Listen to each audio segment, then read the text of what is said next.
High, সকালবেলা ঘুম থেকে উঠেই স্নান করে চলে গেলাম পুজো দিতে। মা কিন্তু ছাদের থেকে ফুলগুলো এনেই রেখেছিল। তারপর আমি এক এক করে ঠাকুরদের স্নান করিয়ে নিলাম, পুজো করে আমি ওষুধটা খেয়ে নিলাম, আর তারপর চলে গেলাম ছাদে জামা কাপড় মেলতে। এক এক করে আমি সব জামা কাপড়গুলো মেলে দিলাম। আর দেখো আমাদের ছাদে কি সুন্দর সুন্দর ফুল ধরেছে। সকালবেলা আরও ছিল, যেগুলো তুলে পুজো দেওয়া হয়ে গেছে, আর বাকি যেগুলো ছিল সেগুলোই তোমাদের সাথে শেয়ার করলাম। ছাদ থেকে এসে স্কিন কেয়ার করে আমি চলে আসলাম খেতে, কারণ খুব জোর খিদে পেয়েছিল। মাছের ঝোলও ছিল সাথে, বাট সেটা আমি নিইনি, ইচ্ছে করছিল না মাছের ঝোল খেতে। খাবার শেষে আমি মেকআপ ভ্যানিটিটা একটু গুছিয়ে নিচ্ছিলাম। তারপর রেডি হয়ে চলে গিয়েছিলাম আমার শ্বশুর বাড়িতে, মানে সোমনাথদের বাড়িতে। সেখানে ওদের উপরে কাজ হচ্ছে, সেটাই দেখতে গিয়েছিলাম যে কতটা কমপ্লিট হয়েছে।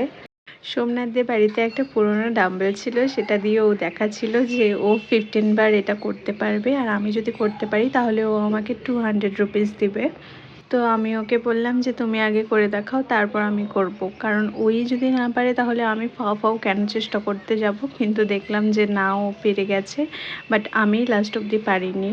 তো যাই হোক, তারপর বাড়িতে এসে একটু শ্যুট করতে বসলাম। শ্যুট কমপ্লিট হয়ে যাওয়ার পর দাদা রাতে বিরিয়ানি এনেছিল, বিরিয়ানি খেয়ে ঘুমিয়ে পড়লাম। বাই।